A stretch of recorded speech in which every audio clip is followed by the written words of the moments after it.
Hello students, today we will study literary devices of poem 4, A Tiger in the Zoo from class 10th, first flight book. First of all, let's get to know what literary devices are. Literary device is a technique a writer uses to produce a special effect in their writing. These are used to beautify the language. Let's see literary devices in stanza 1. First one is rhyme scheme. The rhyme scheme of this stanza is ABCB. As you know very well, in my previous videos, I have already told how to take out the rhyme scheme. For taking out the rhyme scheme, you have to see the rhyming words at the end of each line. Let's see how to take out rhyme scheme. First of all, see the last word of first line, which is stripes, and represent it by the letter A. Now let's see the last word of second line, which is cage. Here cage is not rhyming with stripes, so represent it by using B letter. Now let's see the third line. Third line's last word is quite. It is also not matching with A and B, so represent it by the letter C. And let's see the last word of fourth line, which is rage. It is matching with or rhyming with cage, and because cage is represented by B, so rage will also be represented by B. In this way, the rhyme scheme is ABCB. Second literary device is personification. The tiger is personified because the poet refers him as he. In my previous videos, I have already told that personification is a literary device in which a non-living thing is described in such a way that it seems to be living. In easy language, we can say that the words which we actually use for living beings, when that same words are used for non-living things to personify them, then personification is there. Like tiger is an animal, and for the animals, small creatures, non-living things, we always use it. But in this poem, the poet has used he for the tiger. So here personification is there. Third literary device is metaphor. In this stanza, tiger's paws are compared with velvet. Here in third line, it is written pads of velvet, which shows that tiger's paws are compared with velvet. That's why metaphor is there. As you know very well, metaphor is a literary device in which comparison is done without using like or as. Fourth literary device is enjambment. This is a literary device in which a sentence is continuing to next line without any punctuation mark. If you see the stanza, you see that first line is having no punctuation mark at the end, and just the next line starts. So here enjambment is there. Fifth literary device is imagery. Poet tries to create an image about the tiger. When we read the lines, he stalks in his vivid stripes, the few steps of his cage. We get the image of tiger in front of us. We start thinking about the scene. We start scaring how it would be if a tiger comes in front of us. That's why here imagery is there. Sixth poetic device or literary device is consonance. As you see, stalks, his, stripes, here we see that S sound is repeated, which is consonant. So here consonance is there. If we see seventh literary device, we get assonance. Assonance is use of vowel sound. Here, if we see the phrase in first line, which is in his vivid stripes, we get that I sound is repeated. In is also having I sound in the beginning. His is having I sound in the middle, and stripes is also having the same I sound. Now, eighth literary device is oxymoron. Use of adjectives opposite in meaning is called oxymoron.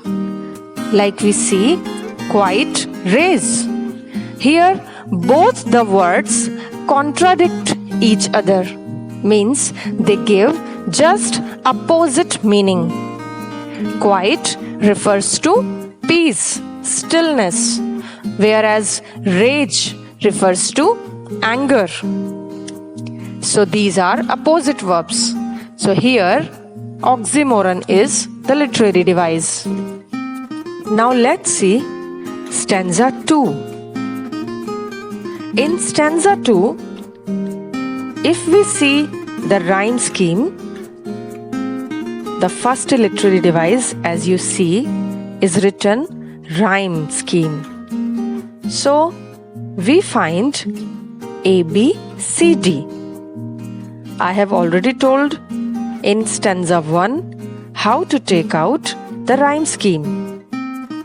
For taking out the rhyme scheme, we see the rhyming words at the end of the sentence.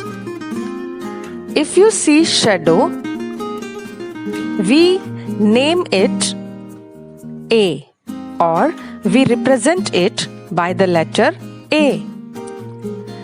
If we see grass, which is the last word of second line, it is not rhyming with shadow, so we will name it B.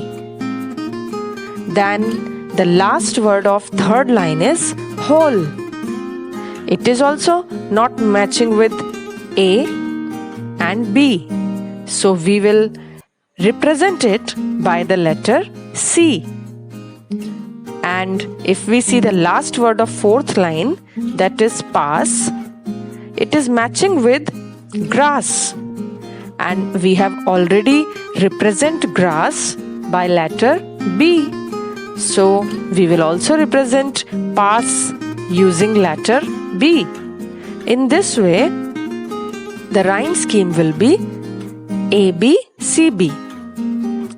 The second literary device present in this stanza is enjambment. And I already told, enjambment is when line continues to next line without punctuation marks. right? Means there will be no comma, no full stop, and no any other punctuation mark between the lines. Then there will be enjambment. Like if we see the line, sliding through long grass, just the next line starts, near the water hole. And after that also the next line begins, where plump deer pass. Means between these three lines there is no punctuation mark. So the literary device present here is enjambment. Third literary device is alliteration. And you know very well, alliteration is the repetition of initial consonant sound. If the starting sound of any two or more words is same, which is consonant sound, then there will be alliteration. Like if we see the words plump, pass in fourth line, we see the starting sound P is repeated. Plump, pass. Okay. Fourth literary device is imagery. And imagery also I have already told in stanza 1. The poet has tried to create an image of tiger's activities. When we see these lines, lurking in shadow. So we just imagine how the tiger is hiding behind the grass and only his shadow is visible behind. Now, let's see the literary devices in stanza 3. First one is rhyme scheme. And the rhyme scheme is ABCB. Second one is enjambment. And enjambment is present in he should be snarling around houses at the jungle's edge. Third is onomatopoeia. Onomatopoeia is a literary device which denotes sounds. Here, snarling refers to an aggressive sound of the tiger in which he shows his bared teeth. So here, this word is the example of onomatopoeia. Fourth one is assonance. Here, if we see the words should, around, houses, here the repetition of O and I sound gives us assonance as literary devices. I sound in bearing, his, white and his, and O sound in should, around, houses. Fifth literary device is consonance, which is the repetition of consonant sound. Here his, fangs, his and claws. Here S sound is repeated, which is a consonant. Now stanza 4. The rhyme scheme is ABCB. Second one is personification. The tiger is personified because the poet refers him as he. Third one is assonance, repetition of vowel sound. Here E vowel sound in he, locked, concrete, cell. Fourth one is consonance, use of consonant sound. S is repeated in his, strength, bars. Fifth one is alliteration, which is the repetition of starting or initial consonant sound. Here B sound is repeated at the start of two words, behind, bars. That's why alliteration is there. Now stanza 5. Here the rhyme scheme is ABCB. Enjambment is present in line 3rd and 4th. Alliteration is there in the words he hears, because here in the starting H consonant sound is repeated, and assonance is there in with his brilliant, because I sound is repeated here. So these were the literary devices present in this poem. Hope you all have understood. Thank you very much for watching the video.